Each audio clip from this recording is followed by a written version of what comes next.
পরিবর্তনের লড়াইতে প্রত্যক্ষ পরোক্ষভাবে সামিল হওয়ার অপরাধে প্রায় লক্ষাধিকের কাছাকাছি মানুষ আক্রান্ত হয়েছেন। আমি সেই পরিবারগুলোর প্রতি প্রথমে নতমস্তকে প্রণাম জানাই, সমবেদনা জানাই, সহমর্মিতা জানাই এবং তাদের এই কষ্ট, তাদের এই ত্যাগ ভারতীয় জনতা পার্টি আজ নয় আগামীকালও মনে রাখবে, এটা আমি প্রথমেই তাদের প্রতি জানাতে চাই। গত 48 ঘন্টারও বেশি সময়ে পশ্চিমবঙ্গে সংখ্যাটা কেউ 15 কেউ 20 যাই বলুক না কেন, আমি বলবো সংখ্যাটা অনেক, পরে পরে সব খবর আসবে। অসংখ্য কর্মকর্তা তারা আত্মবলিদান দিয়েছেন। নৃশংস সমস্ত ছবি আমরা পাচ্ছি, ভিডিও পাচ্ছি, যেগুলো তাকানো যায় না। এবং আহতের সংখ্যা অসংখ্য, সহস্রাধিক তো হবেই। আর যেভাবে বাড়িঘর দুয়ার লুট করা হচ্ছে, সেটাও মারাত্মকভাবে গরিব মানুষরা, বিশেষ করে তফসিলি, আদিবাসী, রাজবংশী, মতুয়া ও পিছিয়ে থাকা গ্রামের মানুষ, যাদের টালির বাড়ি, খড়ের বাড়ি, যারা ত্রিপল টাঙিয়ে ঘরে থাকেন, সেই সমস্ত মানুষ এবং ছোট ছোট চায়ের দোকান থেকে শুরু করে যে সমস্ত দোকানগুলো মোদিজির ভক্ত, তার প্রশংসার জায়গা হয়ে উঠেছিল, সেই সমস্ত জায়গাগুলো আজকে শেষ করে দেওয়া হয়েছে। তাদের প্রত্যেকের প্রতি আমি আমাদের ভারতীয় জনতা পার্টি পরিবারের পক্ষ থেকে সমবেদনা জানাই। আজকে এখানে সর্বভারতীয় সাধারণ সম্পাদক এবং এই রাজ্যে পার্টিকে প্রতিষ্ঠিত করেছেন, আমাদেরকে উদ্বুদ্ধ করেছেন বিজেপিতে আসার জন্য সম্মানীয় কৈলাস বিজয়বর্গীজি আছেন, এবং যার নেতৃত্বে আমরা ধর্নায় বসেছি আমাদের সম্মানীয় রাজ্য সভাপতি সাংসদ দিলীপ ঘোষ মহোদয় সহ সমবেত সমস্ত স্তরের নেতৃবৃন্দ। আমি তাদেরকে যথাযথ জাতীয়তাবাদী দেশপ্রেমিক গৈরিক অভিনন্দন জ্ঞাপন করছি এবং তাদের স্ব স্থানে সম্মান নিবেদন করছি। বেশি কথা আমরা বলবো না, কারণ ভারাক্রান্ত হৃদয় আমরা গত কয়েক মাস ধরে বিভিন্ন স্থানে সভা সমিতিতে বক্তব্য রেখেছি। আমি সেই সব কথার আর পুনরাবৃত্তি করতে চাই না। আমি বর্তমান অবস্থার পরিপ্রেক্ষিতে আমার যে রাজনৈতিক অভিজ্ঞতা, যা অতীত আমি দেখেছি, যা ভবিষ্যৎ আমি দেখতে পাচ্ছি, তার উপরে দুটি চারটি কথা নিবেদন করতে চাই। আমি 2001 সালে বিধানসভা নির্বাচনে মুখবেড়িয়া বিধানসভা কেন্দ্রে প্রার্থী ছিলাম এবং 1998 সালে তৃণমূল কংগ্রেস প্রতিষ্ঠা হয়েছিল। তৃণমূল কংগ্রেস প্রতিষ্ঠা হয়েছিল 2001 সালে ক্ষমতা দখলের জন্য, এবং ভারতীয় জনতা পার্টির যশস্বী নেতা ভারতরত্ন প্রয়াত অটল বিহারী বাজপেয়ী, তিনি তৃণমূল কংগ্রেসকে তখন জায়গা দিয়েছিলেন এবং আশ্রয় দিয়েছিলেন। সেই নির্বাচনে তৃণমূল কংগ্রেস পরাজিত হয়েছিল, 60টা আসন পেয়েছিল। তারা শেষ মুহূর্তে বিজেপির হাত ছেড়ে কংগ্রেসের সঙ্গে জোট করেছিল এবং হেরেছিল। তার পরবর্তী সময়ে সন্ত্রাস আমরা দেখেছি সেই লাগামহীন সন্ত্রাস, এবং 2003-এর পঞ্চায়েত, 2004-এর লোকসভা, 2006 সালের বিধানসভা, এবং যারা সন্ত্রাস করেছিল, যারা বলেছিল সেই সময় আঞ্চলিক পার্টি উঠে যাবে, তাদের পরিণতিও পরবর্তী সময়ে গণতন্ত্রে আমরা দেখতে পেয়েছি। আমরা 2006 সালে বামফ্রন্টের কথা স্মরণ করি। সেই সময় বামফ্রন্ট সর্বোচ্চ সিটে জিতে ক্ষমতায় এসেছিল, 235টা আসন পেয়েছিল, এবং বামফ্রন্টের তদানীন্তন মুখ্যমন্ত্রী বুদ্ধবাবু বলতেন, we have to 35, they are 30 will dictate আস।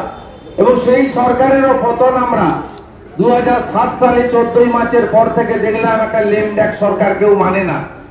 আজকের দিনে তৃণমূল কংগ্রেসের যে অবস্থা হয়েছে, সেই তাদের অবস্থাও কিন্তু আগামী কয়েক মাসের মধ্যে এই জায়গায় যাবে। এটা আমি একজন রাজনৈতিক কর্মী হিসেবে আমার অতীতের অভিজ্ঞতা থেকে বর্তমানে আমি বলতে পারি। তাই তৃণমূল কংগ্রেসের এই উদ্ধত্ত অহংকার এবং নির্বিচারে যে অত্যাচার, এবং প্রশাসন যেভাবে নিষ্ক্রিয় হয়ে রেখেছে, সংবিধানকে যেভাবে বুড়া আঙুল দেখিয়ে অত্যাচার সংগঠিত করা হচ্ছে এবং ননস্টপ একটা অত্যাচার, এর পরিণতিও কিন্তু আগামী দিনে ঠিক এইভাবে হবে।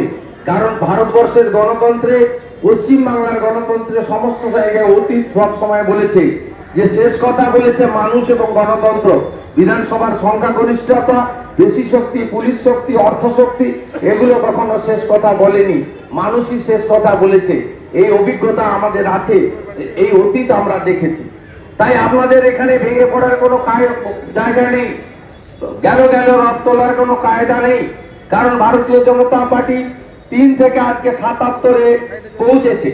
আজকে অঙ্কের হিসাবে 2,27,00,000 ভোটের কথা বলা হচ্ছে, আমি এটা খণ্ডন করতে চাই। তার কারণ আজকে 3 রাউন্ড 4 রাউন্ডের পরে 100-এর বেশি কাউন্টিং সেন্টার থেকে কাউন্টিং এজেন্টদের মেরে বের করে দেওয়া হয়েছে, আপনারা জানেন। এবং এবারে কাউন্টিংয়ে নির্বাচন কমিশনের প্রতি শ্রদ্ধা রেখে তারা যেভাবে প্যারামিলিটারি দিয়ে 99% স্বচ্ছ ভোট করিয়েছেন, সেটা শ্রদ্ধা রেখে বলি ইলেকশন কমিশন গণনার দিন কমপ্লিটলি ফেল করেছে। এবং 6 ফুট দূরে প্রত্যেকটা মেশিন রাখা হয়েছিল করোনার নাম করে। অর্থাৎ যিনি কাউন্টিং করছেন সরকারি আধিকারিক, তিনি একমাত্র বলছেন যে কে কত কোন দল ভোট পেয়েছে। কোন কাউন্টিং এজেন্টের দেখার সুযোগ ছিল না। করোনার নাম করে, সোশ্যাল ডিস্টেন্সের নাম করে 6 ফুট দূরে ছিল ইভিএম এর মেশিন, আর কাউন্টিং এজেন্ট ছিল 6 ফুট দূরে। আমি দায়িত্ব নিয়ে বলতে পারি, পশ্চিম বাংলায় যদি 292টা কেন্দ্রে রিকাউন্টিং করা যায়, ভারতীয় জনতা পার্টি 148 পাবে, এটা আমি বলবো না, এটা বাতুলতা হয়তো হয়ে যাবে, কিন্তু 77 ভারতীয় জনতা পার্টি পায়নি। ভারতীয় জনতা পার্টি 100-র উপরে বেশি আসন পেয়েছে এই নির্বাচনে, এটা আমি দায়িত্ব নিয়ে বলতে পারি। আর দ্বিতীয়ত বলতে পারি 2.5 কোটির বেশি ভোট ভারতীয় জনতা পার্টি পেয়েছে। আপনি অবাক হয়ে যাবেন শুনলে, ভবানীপুর কেন্দ্রে 3 রাউন্ডের পরে আমাদের কাউন্টিং এজেন্টদের মেরে বের করে 29,000 ভোটে জিতেছে। যে ভবানীপুর কেন্দ্রে গত লোকসভা নির্বাচনে আপনারা দেখেছেন ফলাফল কি হয়েছে। আপনি দেখেছেন টালিগঞ্জে, সেখানে 55,000 ভোটে প্রার্থী জিতছে বলে বলা হচ্ছে তৃণমূল কংগ্রেসের। এইগুলো সমস্ত জায়গায় এই অভিজ্ঞতা মানুষের মধ্যে হয়েছে। একটা পার্টি দ্বিতীয়বারের জন্য ক্ষমতায় এলো 213টা আসন নিয়ে।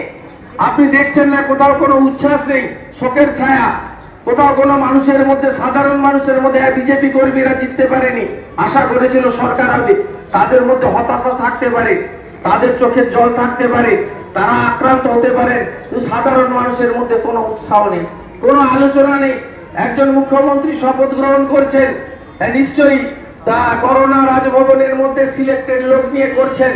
সেখানে শুধু ভারতীয় জনতা পার্টি নয়, অন্য বিরোধী দল যারা আছে নথিভুক্ত আমন্ত্রিত ছিল, তারাও কেউ সেই শপথ গ্রহণ অনুষ্ঠানে গেলেন না। বিজেপি তাদের বয়কট করতে বলেনি, কিন্তু যে পরিবেশ তৈরি হয়েছে, এবং পশ্চিম বাংলার আমার মনে হয় লাইভ টেলিকাস্ট 1%-এরও বেশি লোক, পশ্চিম বাংলার জনসংখ্যা 10 কোটি যদি হয়, 1% লোক লাইভ টেলিকাস্টে মুখ্যমন্ত্রীর আজকে শপথ গ্রহণ অনুষ্ঠান দেখেছি।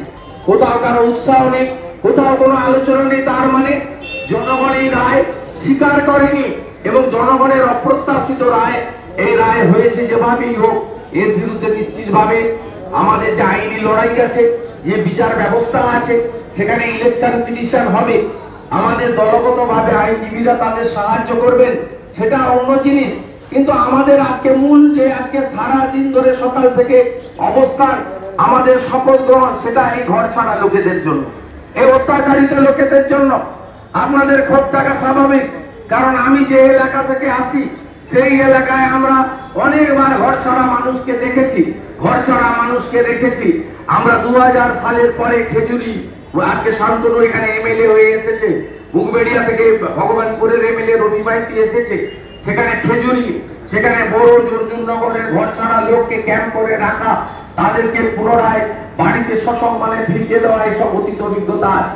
নন্দীগ্রামের আন্দোলনের সময় 3বার ঘর ছাড়া হয়েছে। 2007-এ 10ই নভেম্বর সর্ববৃহৎ 30,000 ঘর ছাড়া হয়েছিল। তাদের নন্দীগ্রামে বিএম তেওয়ারি হাই স্কুলের মাঠে আমরা ক্যাম্প করে রেখেছিলাম। মহেশ সেতাজি তাদের খাওয়ার জন্য সার্কের পুরস্কার, ম্যাক্সেসাই পুরস্কারের টাকা দিয়েছিলেন।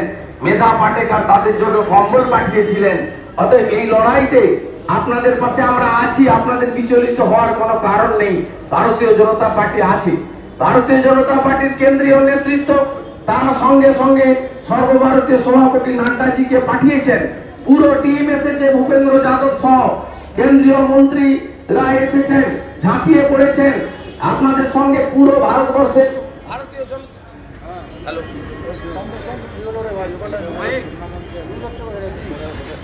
ব্যাটারি শেষ হয়ে গেছে। হ্যালো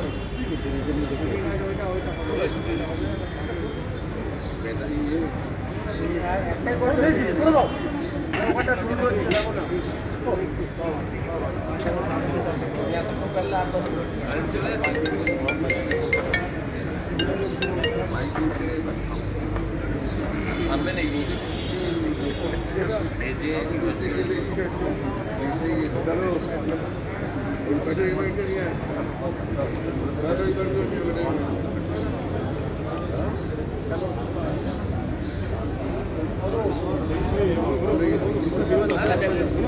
ব্যাটারি মাইক আছে, ব্যাটারি মাইক আছে ছোট।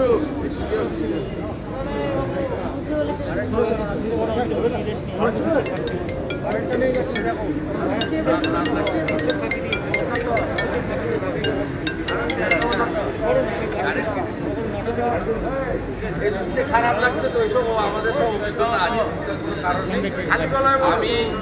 আমি শুধু রাহুলদার কথাই বলবো যে মুখ্যমন্ত্রী জিতে যাওয়ার পরে মানুষকে ভিত্তি দেখিয়েছিলেন, সেই মুখ্যমন্ত্রী নিজে হেরেছেন। এই মুখ্যমন্ত্রী নিজে হেরেছেন এবং যতগুলো চ্যানেলে নন্দীগ্রামে নির্বাচনের পরে উনি গেছিলেন লাইভ করতে, টক শোতে, সব জায়গায় তিনি বলেছিলেন যে 10টা বুথে গোলমাল করেছিল, কিন্তু আমি রুখে দিয়েছি, আমি অন রেকর্ড মমতা বন্দ্যোপাধ্যায় বলেছি। এবং পশ্চিমবাংলায় এই প্রথম মানুষ দেখলো যে একটা দল জিতেছে, তার মুখ্যমন্ত্রী হেরেছে। এবং তাদের তৃণমূল কংগ্রেসের মানে এ থেকে জেড, 1 থেকে 100 সবটাই হচ্ছে মমতা ব্যানার্জি ওরিয়েন্টেড। আর সেই মমতা ব্যানার্জিকে জনগণ রিজেক্ট করেছে। তার মানে আপনারা বুঝতেই পারছেন যে পশ্চিমবাংলার জনগণ তৃণমূল কংগ্রেসকে রিজেক্ট করেছে। তৃণমূল কংগ্রেস কেন ক্ষমতায় এসেছে সেটা সবাই জানে। আমি শেষ যেটা বলে শেষ করব, যে কোনো বিজেপি কর্মকর্তা, পোলিং এজেন্ট, গ্রামের কর্মী আছে, এমনকি তৃণমূল কংগ্রেসকে ভোট দিয়েছে হিন্দুরা, তারাও আক্রান্ত। আমি ইলেকশন এমসিসি উঠে গেছে, আমার নামে আর কমপ্লেন করলেও কিছু হবে না, অনেক কমপ্লেন সব হয়েছে। পশ্চিমবাংলায় হিন্দুরা আক্রান্ত। আমরা 46-এর ক্যালকাটা কিলিং করেছি, দেখিনি, বয়স কম ছিল, দেখেছি, পড়েছি। আমরা নোয়াখালী ঘটনা দেখেছি, পরবর্তীকালে 84 শিবদাঙ্গা দেখেছি, 96 ভাগলপুর দেখেছি। কিন্তু পশ্চিমবাংলায় আজকে যেটা হচ্ছে সেটা রাজনৈতিক সংঘর্ষ নয়। পশ্চিমবাংলার হিন্দুরা